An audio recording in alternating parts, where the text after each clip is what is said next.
All right, Kristen. Who really has been the villain in this classic movie? Yes. So there are some protagonists that we thought were protagonists, but when we sit back and really look at some of the things they've done, these characters in movies, we're like, wait a minute.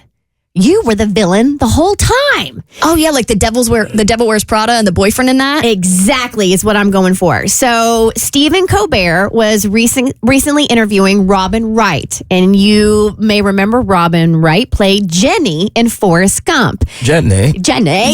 And Princess Buttercup from The Princess Bride. There's also that.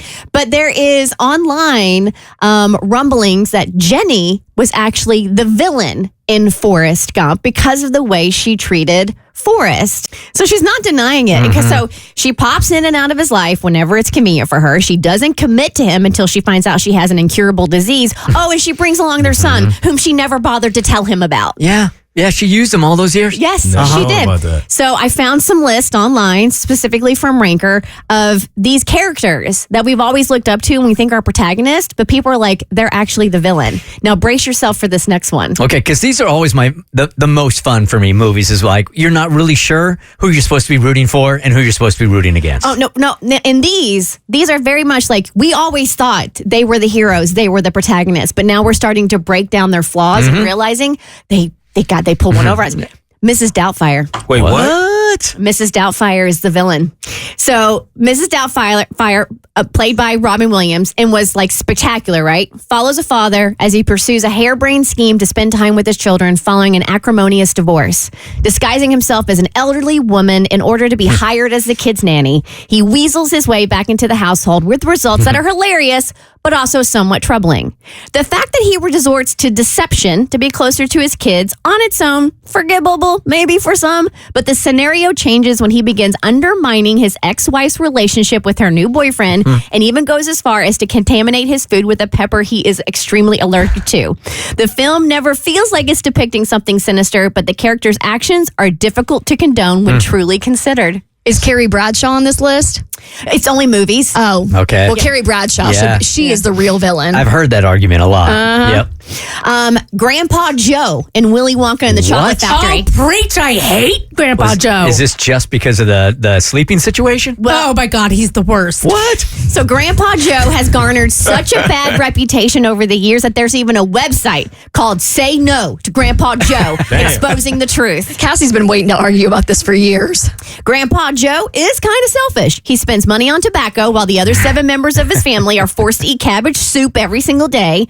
Another solid argument for Grandpa Joe as villain is that he is nothing more than a slacker. He could have been working the 20 years that he spent in bed constantly criticizing his family, pretending to be sick. Oh, but then he gets a coveted golden ticket and all of a sudden Grandpa Joe can jump out of bed and he's spry. That's a good point. That's a good point. That is And fair. I feel like he doesn't even offer, like, he's like, I'll go with you, Charlie. Doesn't let Dad go. That would be a great dad-son bonding moment. But it's got to be Grandpa Joe. Couldn't get out of bed ever and ate the cabbage soup. I hate Grandpa Joe so much. All right, you think he's a protagonist, but he's actually the villain.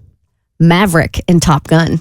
What? How is that possible? Yeah, I see it. Navy pilot Maverick, played by Tom Cruise, doesn't listen to authority, even though he's in the actual military, and that's sort of exactly what you're trained to do. But that was his character. He's a rebel. Iceman Val Kilmer tells him the enemy's dangerous, but right now you're worse, dangerous and foolish. And he is. Maverick is very unsafe when he flies. He wrangles with his father issues and can't control his anger. Maverick's ego is for real, writing checks that his body can't cash. At some point, either Maverick has to grow up and act like an adult, or he's going to continue to put himself and his co-pilots in danger, not to mention risking billions of tax dollars in material and resources. So that one doesn't surprise me. Yeah. I see Now that you put it that way, I can see it. All right, next. Tony Stark in Iron Man. He's not a hero. He's actually the villain. Now, one can make a claim that the philanthropist turned vigilante hero can be perceived as villainous. When we first meet Robert Downey's Tony Stark in 2008, he is a selfish and extremely rich. He gets himself into hot water with a group of really bad guys. He witnesses the mass destruction that his creations cause and opts to close this department in Stark Industries. The rub is that the U.S. military receives most of their arm resources from Stark, everything from armors to tank. So when Stark stops his supply, the U.S. defense is greatly compromised. His short-sightedness, ego, and singular thought put the country in extreme danger. Hard to argue any of those. It really is. When you dissect them and you really look at it, you can't tell good from bad anymore, I man. know, yeah. The Bert Show.